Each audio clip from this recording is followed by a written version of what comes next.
La psicóloga franco-colombiana Florence Thomas parecía haberlo dicho todo. Sus posiciones en defensa de las mujeres, en pro del aborto y de las uniones homosexuales y en contra de todas las formas de maltrato no han sido nunca disimuladas. Las ha expresado abiertamente en sus columnas en El Tiempo desde hace 11 años, en su cátedra de 41 años en la Universidad Nacional y en sus 7 libros. Pero fíjense ustedes, ahora Florence publica otro libro que titula Había que decirlo. ¿Y qué era lo que tenía guardado? Pues su propia experiencia con respecto al aborto, su interrupción de un embarazo cuando tenía 22 años. Vivía en Francia y ese procedimiento estaba penalizado. Gustavo Gómez la visitó para preguntarle por qué decidió hacer este nuevo destape y pedirle un pronóstico sobre lo que cree que va a pasar en Colombia con este tema y con los matrimonios y las adopciones para parejas del mismo sexo. Este diálogo llega justo ahora, cuando las orillas parecen apartarse más. Gustavo Gómez entra al radar. Florence, había que decirlo, ¿no? Había que decirlo.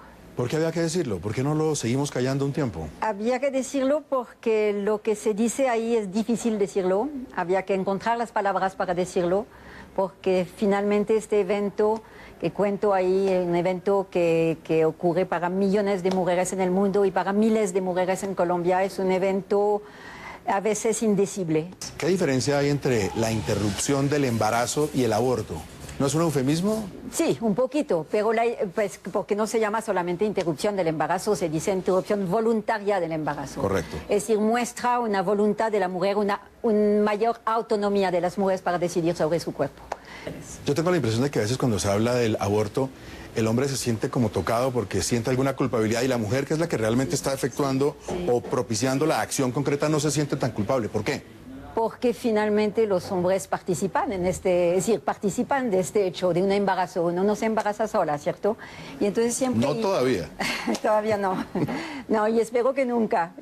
Mi generación espera que nunca. Es muy rico poder estar con un hombre. Toda feminista que soy, yo a mí siempre digo que no hay nada más rico es despertar al lado de un hombre, pero un hombre chévere, ¿no? Voy a tomarme un atrevimiento. Aunque no tengo cara de obispo ni de procurador, voy a tratar de hablar como los dos. Y voy a tratar de preguntarle algo muy concreto. La mujer es dueña de su cuerpo, pero ¿por qué se cree en el acto del aborto dueña del cuerpo de su hijo?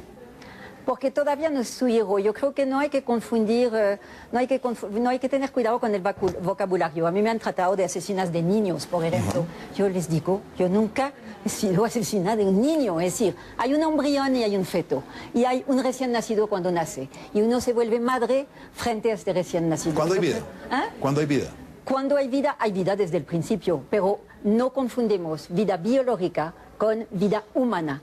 Yo creo que un feto se humaniza desde el deseo, el profundo deseo de esa madre, el deseo de ser madre, el deseo de un hombre también de ser padre. Y no confundo vida biológica, los animales tienen vida y me como carnecita todos los días, hago floreros en mi casa y las matas tienen vida, el espermatozoide es vida, el óvulo es vida, pero lo que hay en el vientre de una mujer es una vida en proceso, que tiene un montón todavía de cosas que atravesar, de albures para volverse un ser humano. Además de lo que podríamos llamar el milagro de la biología en el nacimiento, en la llegada de esa vida, ¿hay algo divino, hay algo milagroso en el sentido religioso de la palabra para usted o no?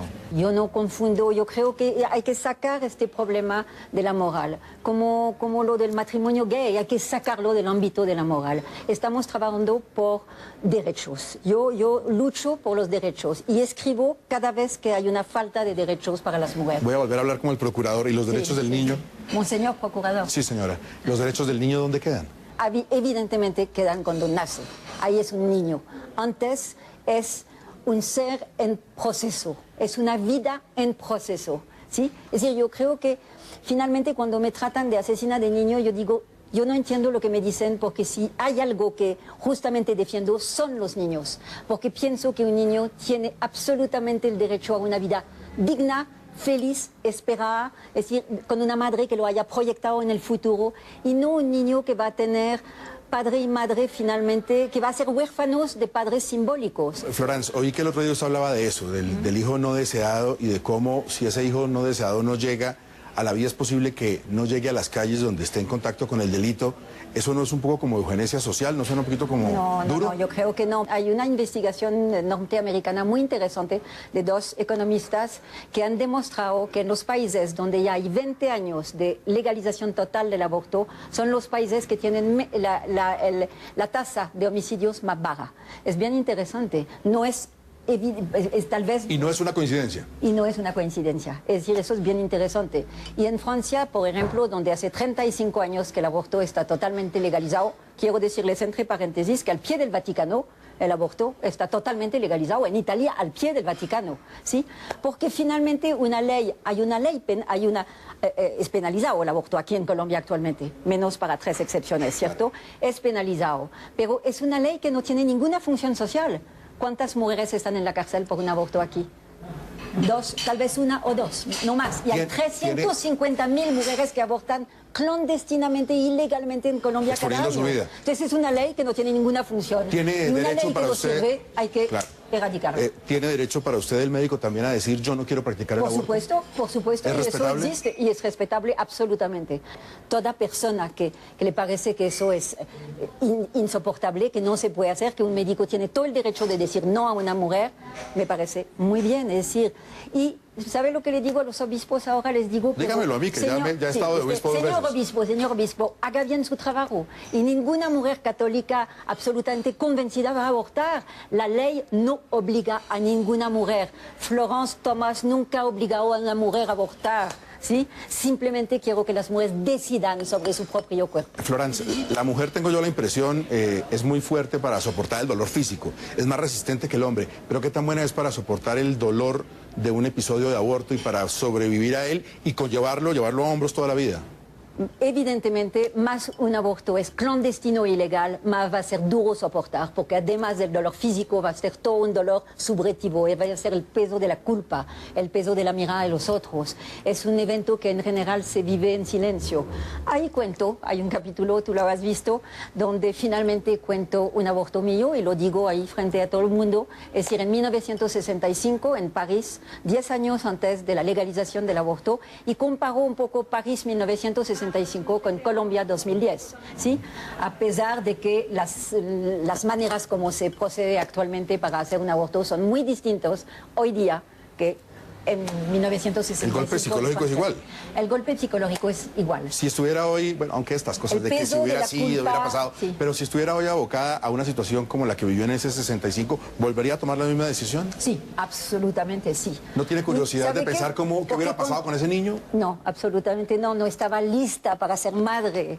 Es decir, yo creo que la maternidad es demasiado seria. ¿Y qué para se hizo el padre, que tampoco estaba listo? ¿Ah? Pues que el padre tampoco estaba listo y estaba de acuerdo conmigo. ¿Desapareció? Absolutamente. No desapareció en absoluto. Yo a veces cuando me preguntan por qué las mujeres abortan, yo respondo porque son responsables. Yo creo que una mujer que toma esta decisión no la toma con alegría en el corazón, nunca, y es porque sabe que en estas actuales condiciones no puede, es decir, volverse madre. Y me parece que es un acto de responsabilidad. Hay demasiadas madres que, como tú decías, van a terminar en la calle, en el sicariato, en la pobreza absoluta. No forzosamente, por supuesto que no. Hay madres que van a poder reflexionar y decir, no, yo no quería, no era el momento, pero voy a hacer un esfuerzo y todo eso. ¿Y qué tal las mujeres violadas, las niñas? Les voy a dar un dato espeluznante. Cada día en Colombia, 20 niñas de 14 años, de menos de 15 años, de 14, de 13, de 12, de 11 años se vuelven madre. ¿Sí? ¿Qué es eso, por favor? ¿Qué es eso? El promedio de la edad del primer hijo en Francia es de 30 años. ¿Ah? Es alguna diferencia, simplemente. Y creo que eso tiene mucho que ver con la salud mental de este país. Usted es muy optimista y plantea la posibilidad de que en pocos años no haya ningún tipo de traba jurídica para que la mujer pueda ejercer ese derecho al aborto. ¿Cuántos años? ¿4 o 5? 4 o 5 años. Yo creo que en 4 o 5 años. ¿Cuánto le queda al procurador en su gestión? No sé. Yo creo que en el año entrante vamos a tener el matrimonio civil de los gays, de las lesbianas, de los transexuales, etcétera. Eso va a estar el año entrante. ¿La adopción un poquito más lejos? La adopción un poquitico más lejos. Y el aborto totalmente legalizado en 5 años. Muy bien. Si yo fuera, y nuevamente por cuarta vez nos ponemos en el ejemplo, si yo fuera el procurador o un obispo, le doy 30 segundos antes de que acabe esta entrevista para que me plantee algo básico que yo no he tenido en cuenta, ni como procurador ni como obispo de este país, sobre este tema. Defiendo los niños.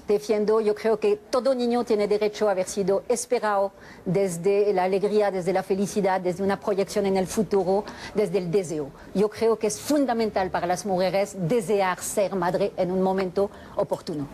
Nunca me habían convencido tan rápido. Florence, muchas gracias por estar en el radar. Mucha suerte con el libro. Gracias a ti. Y todo lo que ojalá... tenga que decir, sígalo diciendo. Sí, sí. Ah, no, eso sí, no tengo miedo. Ya a mi edad uno se siente un poquito encima del bien y del mal. Eso es lo rico de tener todos estos años encima. Ya lo decía Gustavo, está muy optimista la profesora Thomas.